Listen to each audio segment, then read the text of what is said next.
आर्य समाज का नियम पढ़ेंगे। आर्य समाज के कुल 10 नियम हैं। 2 नियम हम पहले पढ़ चुके हैं। आर्य समाज का मतलब श्रेष्ठ जनों का समाज, जो ज्ञानवान हैं, जो प्रकाशमान हैं, जो जीवन के उद्देश्य को पूरा करने के लिए ही जीते हैं। तो तीसरा नियम क्या है आर्य समाज का? वेद सब सत्य विद्याओं की पुस्तक है। वेद का पढ़ना, पढ़ाना और सुनना, सुनाना सब आर्यों का परम धर्म है। वेद सब प्रकार की जो सत्य विद्याएं हैं उनकी पुस्तक है, उनका ग्रंथ है। अर्थात जितनी भी विद्याएं ईश्वर तक हमें ले जाती हैं, ईश्वर का बोध कराती हैं, वे विद्याएं वेद में हैं। वेद का पढ़ना, पढ़ाना, सुनना और सुनाना हम सब आर्यों का सबसे बड़ा धर्म है। वेद 4 हैं, आपको पता है, ऋग्वेद, यजुर्वेद, सामवेद, अथर्ववेद। और इन वेदों का जो रचयिता है, कर्ता है, वह स्वयं ईश्वर हैं, कोई व्यक्ति नहीं।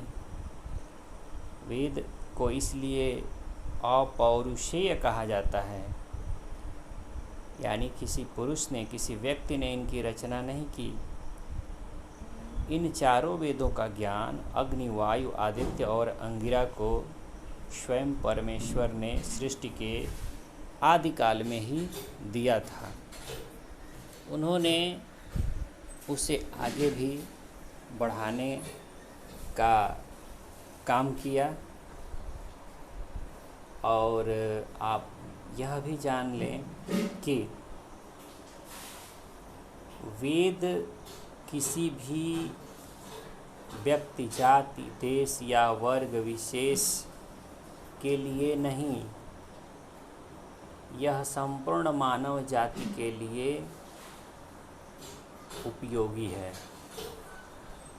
इसे कोई भी पढ़ सकता है, जान सकता है, देख सकता है, समझ सकता है और इसके अनुसार जीवन जीकर अपने ईश्वर को प्राप्त कर सकता है।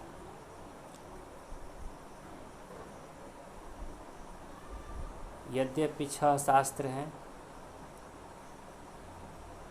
और वे वेद के अनुसार ही बनाए गए हैं, वेद के ही नियमों पर उनकी भी रचना की गई है, परंतु वेद परम श्रेष्ठ हैं। वेद का स्थान कोई भी ग्रंथ नहीं ले सकता है। अब हम पढ़ेंगे बच्चों चौथा नियम।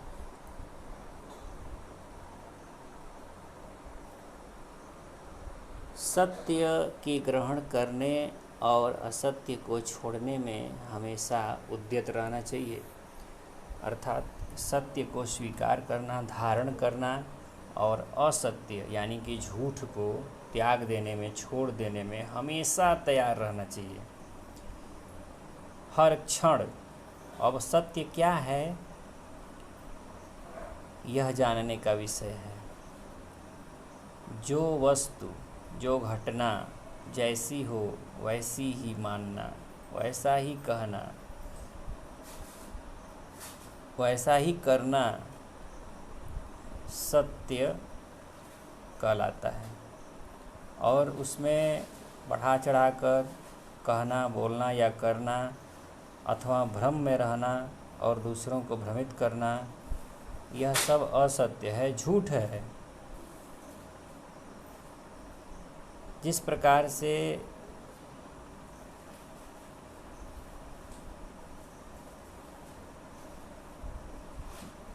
धरती के बारे में पहले विचार था लोगों का कि चपटी है, परंतु हमारे परम वैज्ञानिकों ने, ऋषियों ने, महर्षियों ने इसके बारे में पहले ही हमें बताया था, ग्रंथों में सूचना दी थी कि धरती गोल है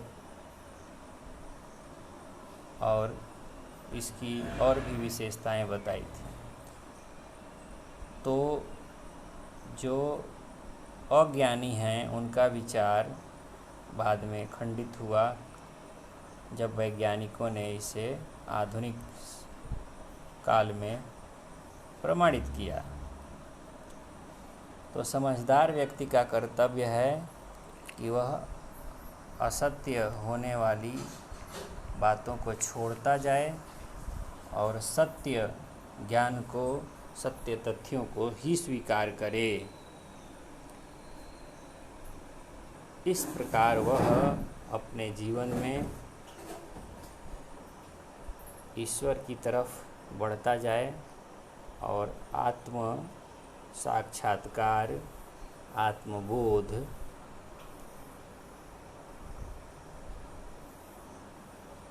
आत्म तत्व को परमात्म तत्व से जोड़ता जाए तो वह ईश्वर के करीब पहुंच सकता है और आगे चलकर ईश्वर को प्राप्त कर सकता है। यह हमारा आर्य समाज का चौथा नियम।